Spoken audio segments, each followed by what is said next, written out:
আসসালামু আলাইকুম। আমি এখন প্রায় রাতে 10টা বাজে। আমি হাঁটতে আছি।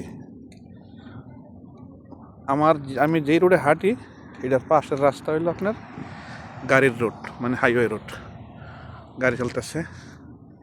আর এইটা হইলো জগিং করার জন্য সাইকেল রোড বানাইছে। মানুষও হাঁটে, সাইকেলও চালায়। আপনার 300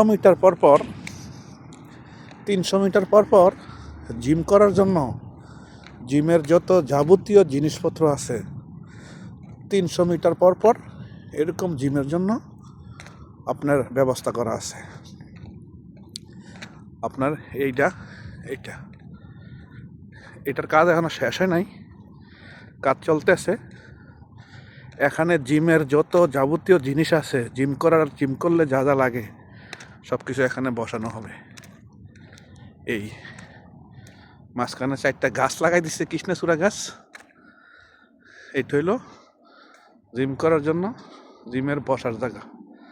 মানুষ যারা হাঁটে তারা হাইটে আইয়া যদি আপনার হয় এই কষ্ট হয় তাহলে হেন আইয়া রেস্ট করব। তো এই দেশের সরকারের প্রতি সাধারণ জনগণের কোনো ক্ষোভ নাই। এই দেশের সরকার যদি বৎসরের পর বৎসর আপনার ক্ষমতা থাকে, তারপরে জনগণের কোনো ক্ষোভ নেই।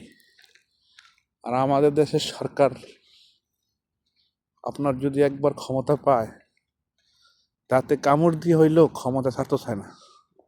ফিটটা বাইরাইয়া আন্দোলন কইরা মানুষ মইরা তারপরে ক্ষমতা ছাড়ান লাগে।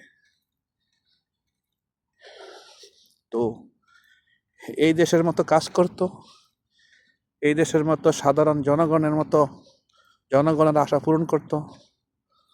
আপনার এই যে বাড়িগুলো দেখেন, বাড়িটি, এই যে বিলাটি, এইগুলো সব সরকারি বিলা।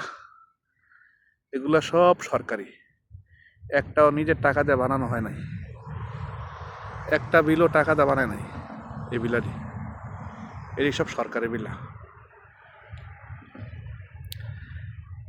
আপনার সরকার বাড়ি বানিয়ে দেয় আর নিজে ফার্নিচারের মাল কিনা বাস খালি বাসায় উঠবো, এতটুকু কাম, আর কোনো কাজ নেই।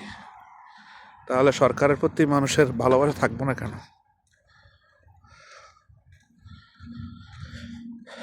তো আশা করি আমার ভিডিওটা ভালো লাগবে। যদি ভালো লাগে লাইক কমেন্ট করে একটু জানাবেন। আমার একটা পেজ আছে, পেজের নাম আছে ইসলামিক পেজ। দয়া করে ফলো দিবেন, লাইক কমেন্ট শেয়ার করে দিবেন। আসসালামু আলাইকুম ওয়া রাহমাতুল্লাহ। আল্লাহ হাফেজ।